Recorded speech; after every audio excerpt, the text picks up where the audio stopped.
A very good evening to all my friends from the media.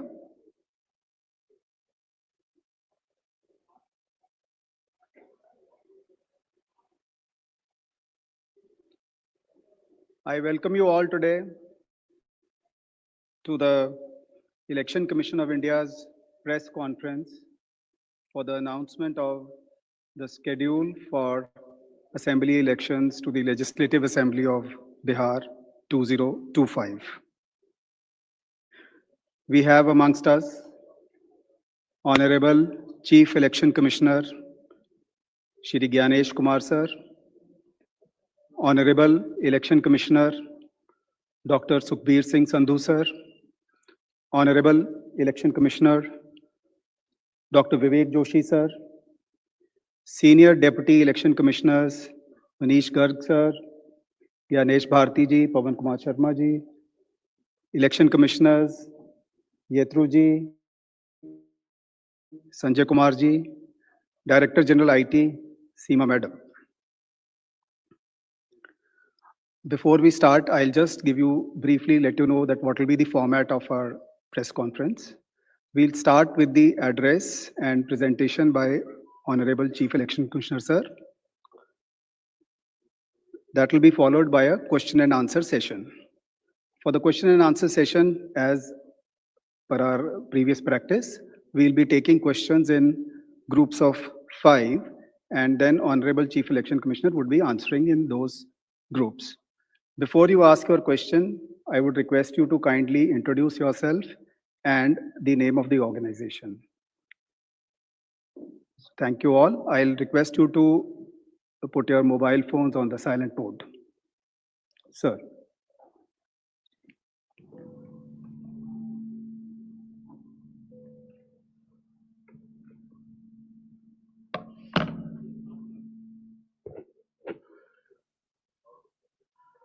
Honorable Election Commissioner Dr.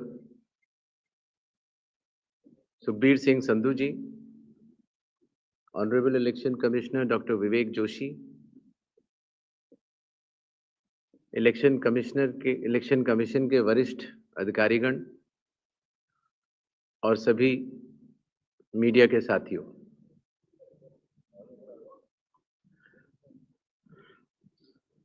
आज आप सभी के माध्यम से बिहार विधानसभा के आम चुनाव 2025 की तारीखों की घोषणाएं भी होंगी और इस चुनाव में चुनाव आयोग की जो तैयारियां हैं उसके बारे में भी हम आपको बताएंगे। बिहार की पावन भूमि पर 5 वर्षों के बाद अब विधानसभा के चुनाव का आगमन हो रहा है। जैसा कि आप सबको पता है, चुनाव आयोग एक संवैधानिक संस्था है और चुनाव के अपने संवैधानिक कर्तव्य को 2 चरणों में निभाती है।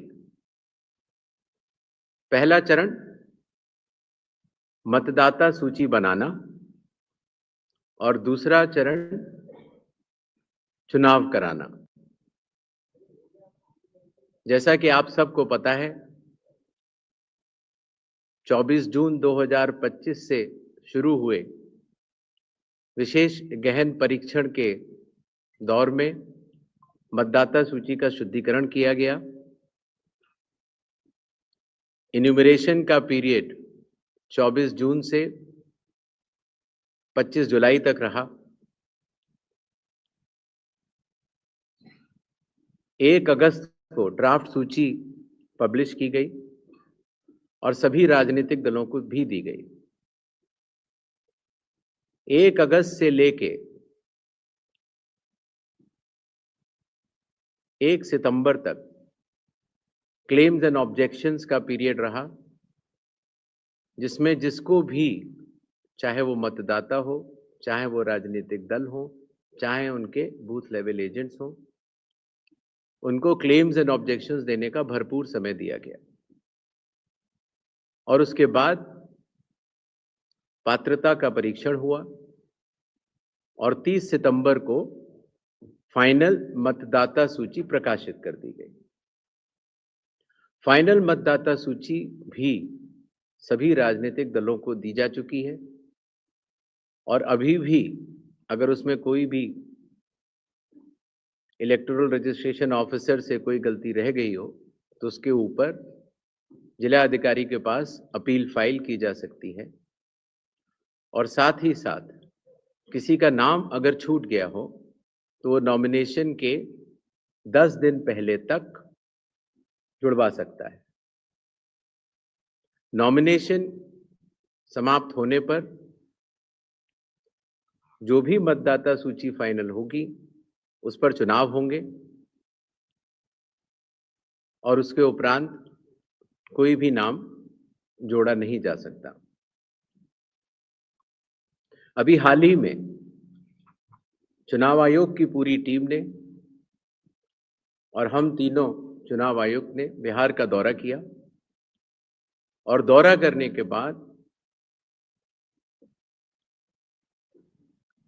जो सारी चीजें समीक्षा के उपरांत आईं, उसके तहत ये निर्णय हुआ कि आज हम आपके समक्ष बिहार के सभी मतदाताओं के लिए, सभी राजनीतिक दलों के लिए चुनाव की तारीखों का ऐलान करें। बिहार में हम लोग सभी राजनीतिक दलों से मिले,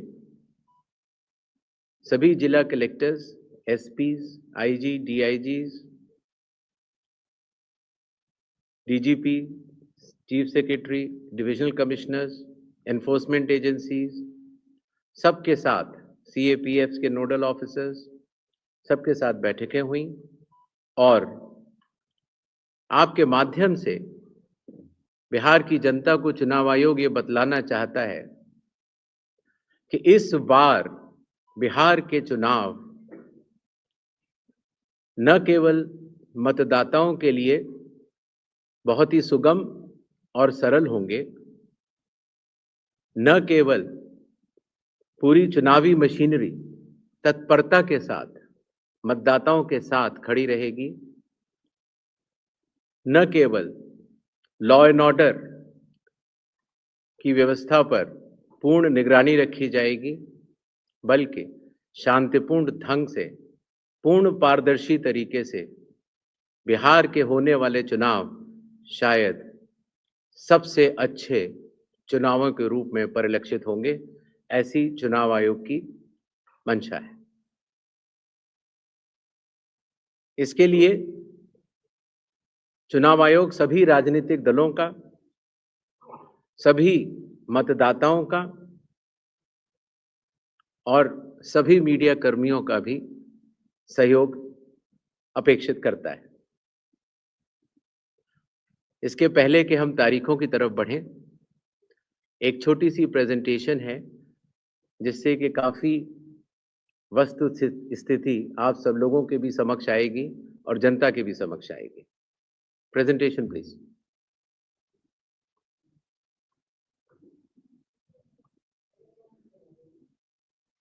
बिहार में कुल 243 विधानसभा क्षेत्र हैं। इसमें अनुसूचित जाति के लिए 38 और अनुसूचित जनजाति के लिए 2 रिजर्व्ड हैं। नेक्स्ट। एक ओवरव्यू अगर लिया जाए मतदाताओं का, तो कुल मतदाताओं की संख्या लगभग 7.42 करोड़ है, जिसमें कि मेल 3.92 और फीमेल 3.5 करोड़ हैं। सीनियर सिटीजन्स लगभग 4 लाख हैं। 100 वर्ष की आयु पूर्ण कर चुके मतदाता लगभग 14,000 हैं और फर्स्ट टाइम वोटर्स लगभग 14 लाख हैं। जैसा कि अब आप सबको विदित है, इस बार चुनाव आयोग ने मतदाताओं की सहूलियत के लिए उनकी सुविधा के लिए हर मतदान केंद्र पर 1200 से ज्यादा मतदाता न हो, ऐसा लक्ष्य रखा है। इसके चलते पोलिंग स्टेशंस की संख्या में वृद्धि हुई और अब बिहार में 90,712 पोलिंग स्टेशंस हैं। एवरेज वोटर्स पर पोलिंग स्टेशन लगभग 818, वुमेन मैनेज्ड 1044 और मॉडल पुलिस स्टेशन लगभग 1350। हर पोलिंग स्टेशन पर वेबकास्टिंग की व्यवस्था होगी, जिससे चुनावी प्रक्रिया के ऊपर वरिष्ठ अधिकारियों का पूरा निगरानी किया जा सके। बिहार में कुछ इंटरेस्टिंग चीजें भी हैं। दियारा रीजन में लगभग जो 250 पोलिंग स्टेशन हैं, वहां घोड़े से पेट्रोलिंग होती है और इसी तरीके से लगभग 197 पोलिंग स्टेशंस में नाव के जरिए पोलिंग पार्टीज जाती हैं।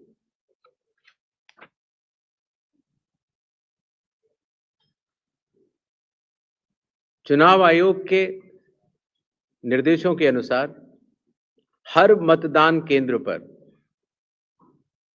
एश्योर्ड मिनिमम फैसिलिटीज प्रदान की जाएंगी, जिसमें कि पोल वॉलंटियर्स होंगे, हेल्प डेस्क होंगी, रैंप होगा, टॉयलेट्स होंगे, ड्रिंकिंग वाटर, साइनेजेस, लाइट की सही व्यवस्था और वोटर फैसिलिटेशन सेंटर। जो हमारे बुजुर्ग और दिव्यांग मतदाता हैं, उनकी सुविधा को ध्यान में रखते हुए पोलिंग स्टेशंस ग्राउंड फ्लोर पर होंगे। अगर रैंप है तो 1:12 के रेशियो में प्रॉपर ग्रेडियंट से बनेंगे। वॉलंटियर्स भी रहेंगे, व्हील चेयर की फैसिलिटीज भी दी जाएगी और अगर इनमें से कोई भी 85 प्लस के उम्र के अगर लोग हैं या 40% से ज़्यादा जिनकी डिसेबिलिटी है, अगर वो चाहें तो फॉर्म 12D भर सकते हैं और उसके उपरांत उन्हें होम वोटिंग की सुविधा भी दी जाएगी।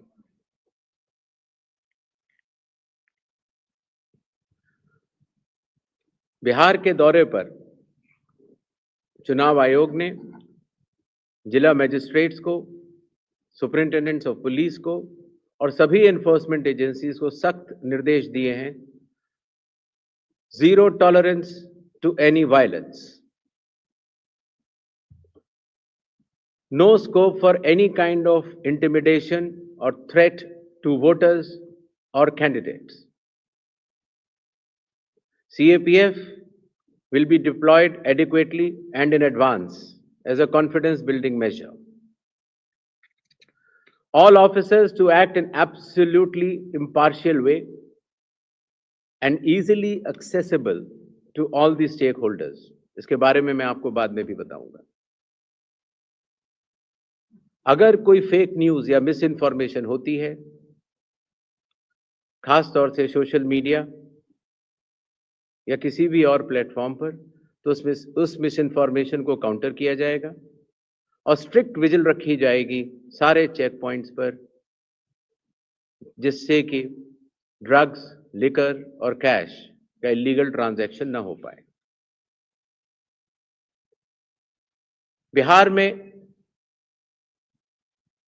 बिहार के पूरी चुनाव का तंत्र है, उसके साथ मिलकर बिहार के इन चुनावों में 17 नए इनिशिएटिव्स लिए जा रहे हैं, जो कि बिहार से शुरू होकर पूरे देश में लागू होंगे। चुनाव आयोग ने इसके ऊपर एक एक इनिशिएटिव के ऊपर काफी चर्चा और इनकी प्रायोगिकता को देखते हुए ये कदम उठाया है और एक ऐतिहासिक कदम इसको माना जाएगा। ट्रेनिंग, पहली बार जो चुनाव आयोग का ट्रेनिंग इंस्टीट्यूट है, India international institute for democracy and election management, वहां पर बिहार के सभी बूथ लेवल एजेंट्स जो जिला स्तर के थे, बूथ लेवल एजेंट 1, उनकी ट्रेनिंग का आयोजन किया गया। इसी तरह से अब जहां-जहां चुनाव होंगे, वहां-वहां बूथ लेवल एजेंट्स 1 की भी ट्रेनिंग ट्रिपल आईडीएम द्वारिका में की जाएगी। जो बूथ लेवल ऑफिसर्स होते थे, पहले उनकी ट्रेनिंग या तो विधानसभा स्तर पर हो जाती थी या कई बार जिला स्तर पर। तो इस बार हर विधानसभा क्षेत्र के 4 से 5 बीएलओज को ट्रिपल आईडीएम में बुलाया गया और उनको चुनावी प्रक्रिया के बारे में अवगत कराया गया, जिससे कि हमें अब जो चुनावी तंत्र है, जो जमीनी स्तर का चुनावी तंत्र है, उसमें बहुत ही ज़्यादा बदलाव देखने को मिला। साधारण तौर से पुलिस ऑफिसर्स की ट्रेनिंग भी जिला स्तर पर या राज्य स्तर पर होती थी। लेकिन चूंकि लॉ एंड ऑर्डर एक सेंसिटिव सब्जेक्ट है और ख़ास तौर से जब सीएपीएफ जाती हैं, तो जिला पुलिस प्रशासन और सीएपीएफ का समन्वय भी बहुत आवश्यक होता है। इसके लिए पहली बार पुलिस ऑफिसर्स की भी ट्रिपल आईडीएम में ट्रेनिंग की व्यवस्था की गई। ये तीनों लॉजिस्टिक्स के हिसाब से और ट्रेनिंग के हिसाब से बहुत बड़े कदम रहे। मतदाता सूची लगभग 22 वर्षों के बाद बिहार में मतदाता सूची के शुद्धिकरण का कार्य सफलतापूर्वक 30 सितंबर को संपन्न हुआ। लगभग सभी राजनीतिक दलों ने ये मांग की थी कि मतदाता सूची में काफ़ी त्रुटियां हैं और इसको मद्देनज़र रखते हुए ये कदम उठाया गया। हालांकि सोशल मीडिया पर इसके बारे में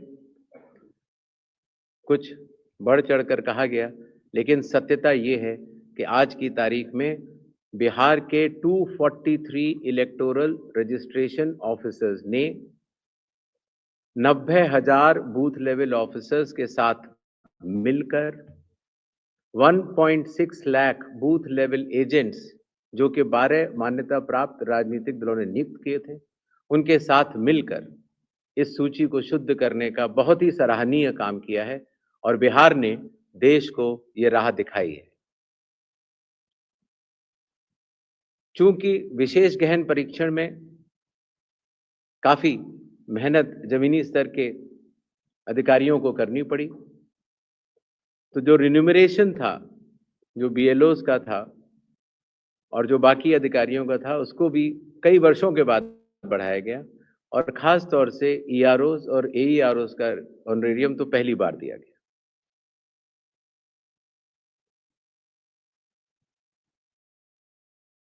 जिन मतदाताओं के नाम सूची में नए जुड़े हैं या जिन मतदाताओं की एंट्रीज में कोई चेंज है, जैसे पता बदल गया, तो ऐसे मतदाताओं को नए वोटर कार्ड दिए जाने हैं। क्योंकि पहले कई दिनों तक या कई बार महीने लग जाते थे वोटर कार्ड मिलने में, इसीलिए चुनाव आयोग ने सभी एजेंसियों के साथ मिलकर यह एसओपी बनाया कि किस तरीके से 15 दिन के भीतर मतदाताओं के हाथ में इलेक्टर फोटो आइडेंटिटी कार्ड, जिसको सामान्यतः वोटर कार्ड कहा जाता है, वो उनके हाथ में आए। इसी तरीके से जो हमारे बूथ लेवल ऑफिसर्स हैं, जब वो मतदाताओं के घर घर जाते हैं तो उनको भी पहचान पत्र पहली बार चुनाव आयोग ने डिजाइन भी किया और उनको दिया भी। कंडक्ट ऑफ इलेक्शंस जो आने वाला है,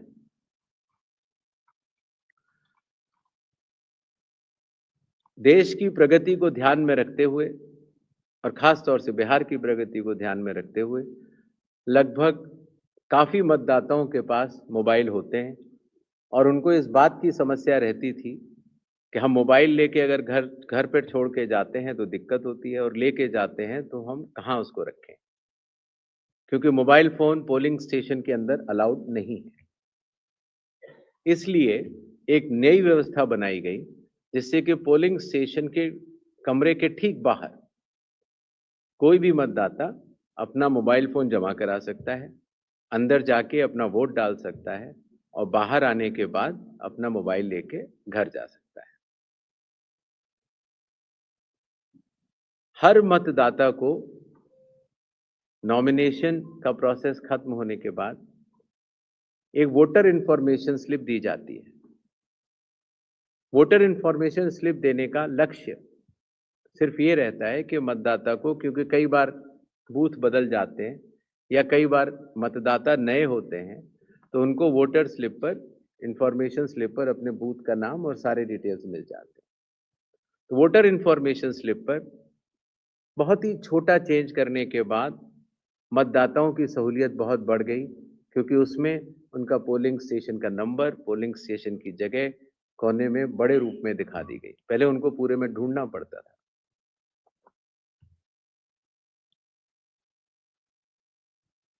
चुनाव आयोग की लगभग विगत कई वर्षों से एक-एक करके एप्स बनती चली गई और लगभग 40 एप्स आज की तारीख में चुनाव आयोग के पास है।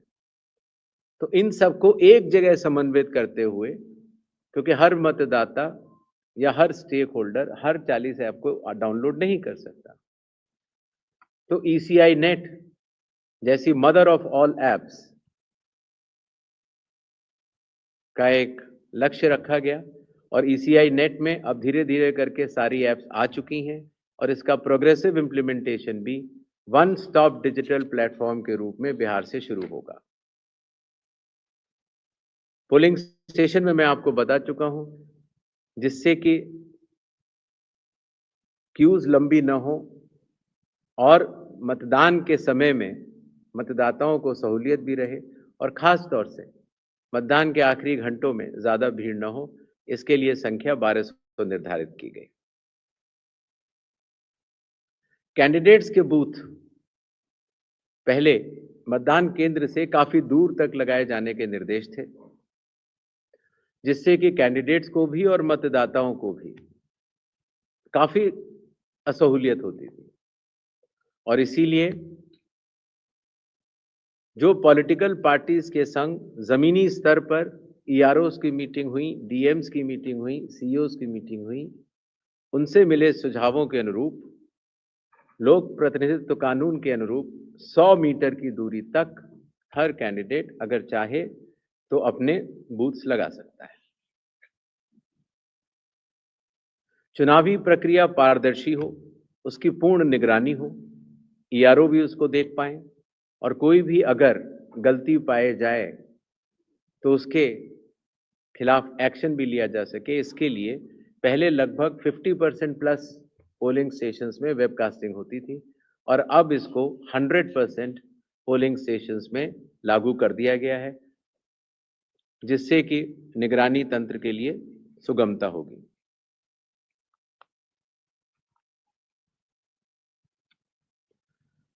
कई बार प्रत्याशियों ने ये शिकायत की थी कि जो हमारी फोटो होती है तो चूंकि ब्लैक एंड व्हाइट में आती है और जमा तो कलर करते हैं तो वो पहचान में नहीं आती और काफी हतोत्साहित उनको होना पड़ता है जब वो ईवीएम में उनकी फोटो अच्छी नहीं आती है। तो छोटा सा कदम, लेकिन इसमें फिर चुनाव आयोग ने निर्णय लिया कि एक तो फोटो कलर लगाई जाएगी और साथ ही साथ जो सीरियल नंबर होता है उसका फॉन्ट भी बड़ा किया जाएगा, जिससे कि प्रत्याशियों की पहचान भी आसानी से हो जाए और मतदाताओं को सुविधा भी हो।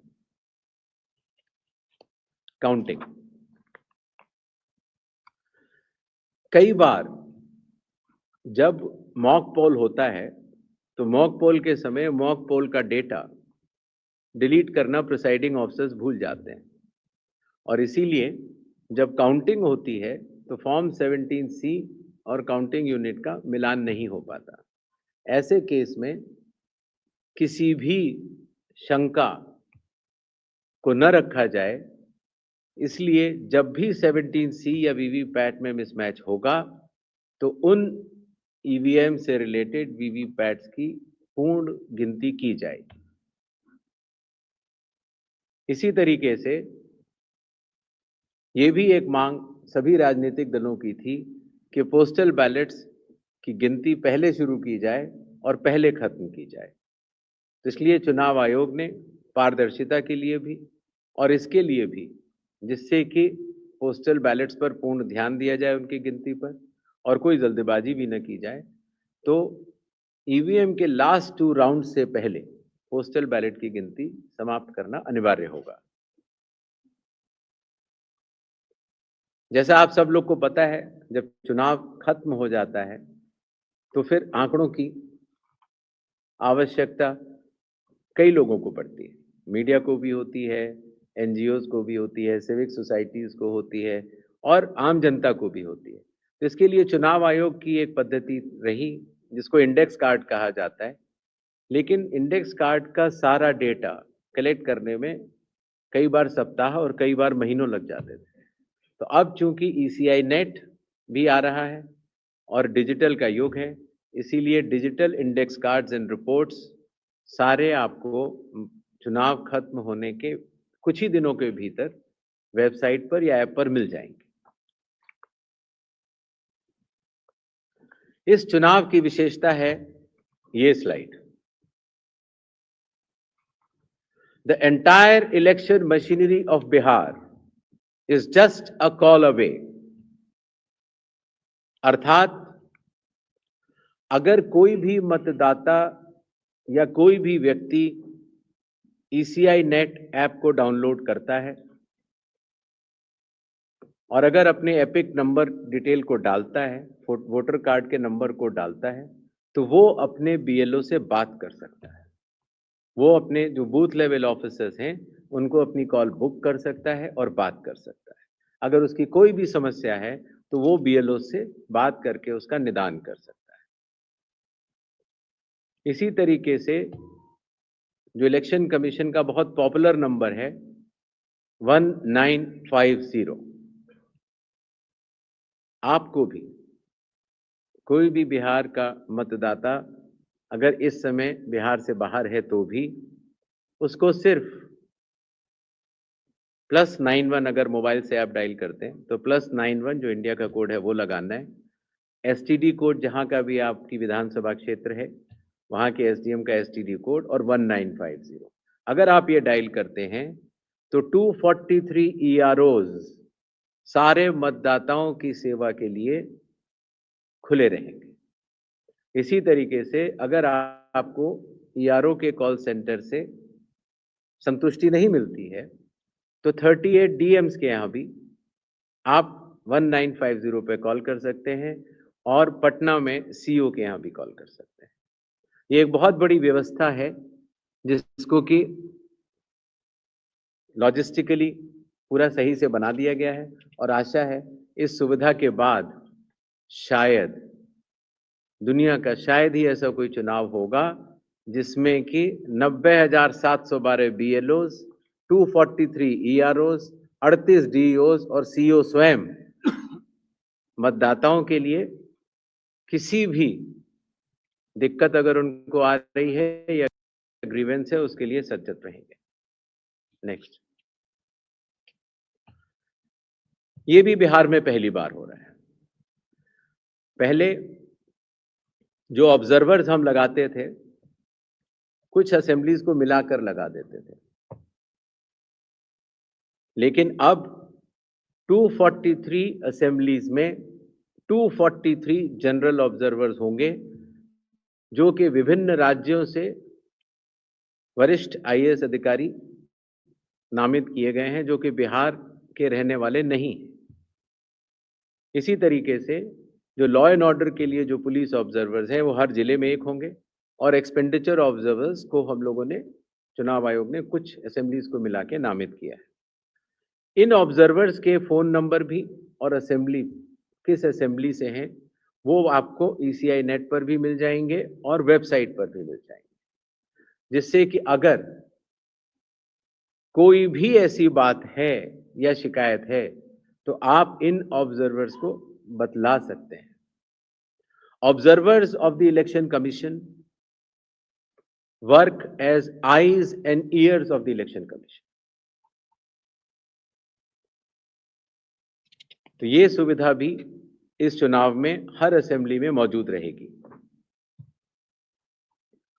इस बार चुनाव आयोग टेक्नोलॉजी को भी बहुत बड़े तरीके से लीवरेज करना चाहता है।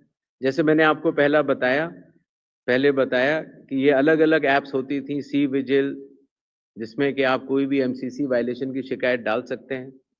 100 मिनट्स के अंदर रिस्पांस टाइम है।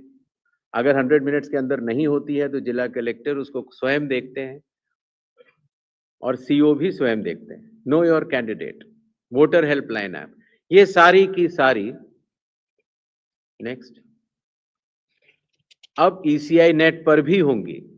पुरानी सुविधा हमने हटाई नहीं है क्योंकि कई लोगों के पास पुरानी चीजें डाउनलोडेड है, बट अगर ईसीआई नेट अगर आप डाउनलोड कर लेते हैं तो सारी एक जगह ये सुविधाएं आपको मिल जाएंगी। नेक्स्ट, बिहार के कि उससे बड़े मतदाताओं की संख्या दुनिया के सिर्फ 10 या 11 देशों में ही है। बिहार के चुनाव आयोग मानता है कि मदर ऑफ ऑल इलेक्शंस है और इसीलिए हर लेवल पर, हर स्तर पर चुनावी कर्मियों की तैनाती है। पोलिंग पर्सनल लगभग 4.5 लाख, सेक्टर ऑफिसर्स लगभग 9.6,000, माइक्रो ऑब्जर्वर्स लगभग 17.8,000, micro observers for counting 4,800, counting official लगभग 28,000, पुलिस ऑफिशियल 2.5 लाख, और जहां पर भी आइडेंटिटी ऑफ वोटर्स का इश्यू आता है, सहायता देने के लिए आंगनवाड़ी सेविकास भी उपलब्ध रहेंगी और कुल मिलाकर 8.5 लाख चुनावी कर्मी बिहार विधानसभा के आम चुनाव 2025 में रहेंगे।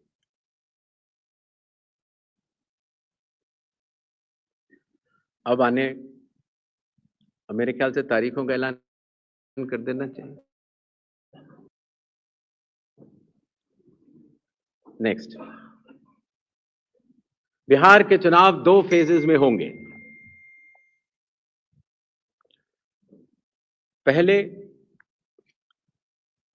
फेज के गजट नोटिफिकेशन 10 तारीख को आएगा, दूसरे का 13 को। Last date of making nominations पहले फेज की 17 को होगी, दूसरे की 20 को। स्क्रूटनी 18 और 21। विड्रॉल की आखिरी तारीख 20 अक्टूबर और 23 अक्टूबर, और डेट ऑफ पोल 6 नवंबर थर्सडे और दूसरा 11 नवंबर ट्यूसडे। काउंटिंग 14 नवंबर को होगी और पूरी चुनावी प्रक्रिया 16 नवंबर तक समाप्त कर ली जाएगी। नेक्स्ट, जो बिहार के 38 जिले हैं उनको 2 भागों में बांटा गया है। जो आप पीला रंग देख रहे हैं वो फेज 1 है और जो आप गुलाबी रंग देख रहे हैं वो फेज 2 है। इसकी सॉफ्ट कॉपी आप सब लोग को दे दी जाएगी। नेक्स्ट, बिहार के आम चुनावों के साथ साथ 8 बाई इलेक्शंस भी होंगे। जम्मू कश्मीर के 2, बडगांव और नगरोटा, राजस्थान के अंता, झारखंड की घाटशिला, तेलंगाना जुबली हिल्स, पंजाब में तरनतारन, मिजोरम में दंपा, ओडिशा में नौपादा।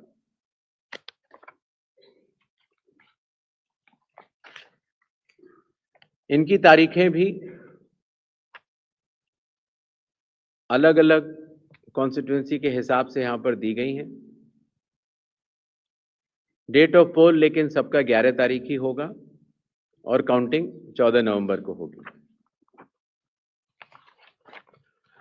इसके साथ कुछ चीजें हम जरूर बताना चाहेंगे। सबसे पहले मतदाताओं के नाम एक संदेश रहेगा, वो यह कि कृपया अपना नाम इलेक्टोरल रोल में जरूर चेक कर लें, क्योंकि अगर अभी भी छूट गया है तो नॉमिनेशन से 10 दिन पहले तक जोड़ा जा सकता है। कृपया अपने पोलिंग स्टेशन के बारे में ईसीआई नेट से जानकारी हासिल करें या अपने बूथ लेवल ऑफिसर से समझ लें। वोटिंग जब आप करते हैं, अगर बाई चांस किसी कारणवश अगर आप अपना वोटर कार्ड लाना भूल गए हैं, तो 12 ऑल्टरनेटिव डॉक्यूमेंट्स होते हैं जिससे कि आप अपनी आइडेंटिटी बता सकते हैं और उसके बाद वोट डाल सकते हैं। मतदाताओं को ये विश्वास रहे कि हर पोलिंग बूथ पर AMF that is assured minimum facilities उपलब्ध होंगी। वोटर इंफॉर्मेशन स्लिप्स हर मतदाता को पहुंचाई जाएंगी। अगर आप मोबाइल लेकर आते हैं तो डिपॉजिट फैसिलिटी रहेगी, बिल्कुल निश्चिंत रहें। सर्विस वोटर्स हैं तो आपको पोस्टल बैलेट की सुविधा रहेगी। अगर आप दिव्यांग हैं या 85 प्लस ईयर्स के हैं तो आपके लिए होम वोटिंग की सुविधा दी जाएगी, बशर्ते कि आपको फॉर्म 12D भरना होगा। मतदान करने से पहले अपने प्रत्याशी के बारे में जरूर जान लें। नो योर कैंडिडेट ऐप से भी आप देख सकते हैं। और अगर कोई भी प्रत्याशी या राजनीतिक दल मॉडल कोड ऑफ कंडक्ट का वायलेशन करता है तो सी विजिल की ऐप पर आप बता सकते हैं, 1950 पर भी आप बता सकते हैं या ऑब्जर्वर्स को भी बता सकते हैं। राजनीतिक दलों से भी निवेदन रहेगा कि वो हर पोलिंग स्टेशन पर चुनाव आयोग द्वारा पारदर्शी चुनावों के साथ सहभागिता करें और हर पोलिंग स्टेशन पर अपने बूथ लेवल एजेंट्स को नामित करें। ईवीएम और वीवीपैट का फर्स्ट और सेकंड लेवल रैंडमाइजेशन अभी होना बाकी है और उसमें जरूर भाग लें, जिससे कि फर्स्ट और सेकंड लेवल रैंडमाइजेशन की पारदर्शिता का वो अनुभव भी कर सकें। इसी तरीके से जब स्ट्रांग रूम से ईवीएम और वीवीपैट निकाली जाएंगी या वापस रखी जाएंगी तो कैंडिडेट्स की उसमें दस्तखत भी होते हैं और वो उसको सजगता से देखें। मतदान से पहले जो मॉक पॉल होता है उसमें अपने पोलिंग एजेंट्स को जरूर देखने को बोलें। 90 मिनट लगभग पहले ये शुरू होता है। लगभग 50 वोट डाले जाते हैं नोटा सहित, जिससे कि ये स्पष्ट हो जाता है कि ईवीएम और वीवीपैट्स में जो भी बटन दबाए जा रहे हैं वो ही स्लिप गिर रही है और उसकी गणना भी की जाती है।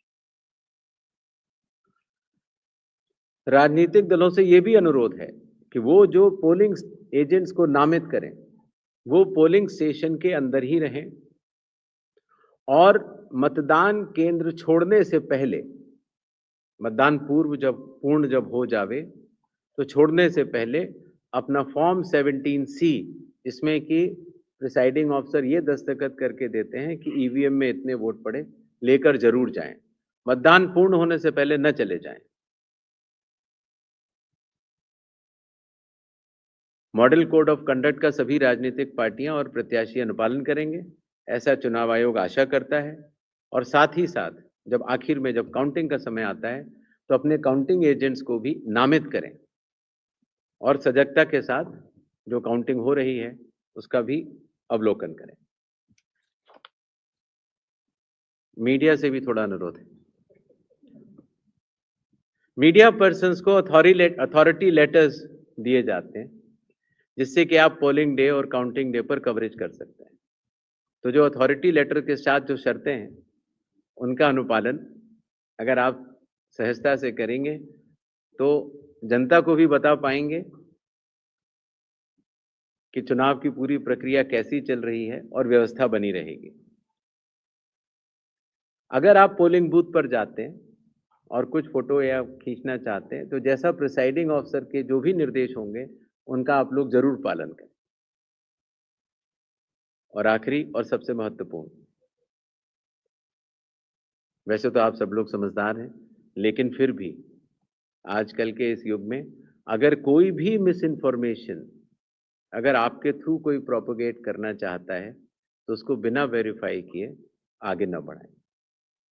और ख़ास तौर से अगर आपको लगता है कि वो गलत इन्फॉर्मेशन है तो उसको अगर आप सूचित कर देंगे 1950 पर या सी विजिल पर तो उस पर एक्शन भी लिया जा सकता है। इन्हीं छोटे शब्दों के साथ बिहार का चुनाव बिहार के मतदाताओं को और सभी राजनीतिक दलों को और आने वाले प्रत्याशियों को सबको बहुत बहुत शुभकामनाएं। धन्यवाद। Thank you, sir. So can we start with the question and answer? Yes, please. As I already informed, we'll be taking questions in groups of 5, and then sir will be answering. Another request is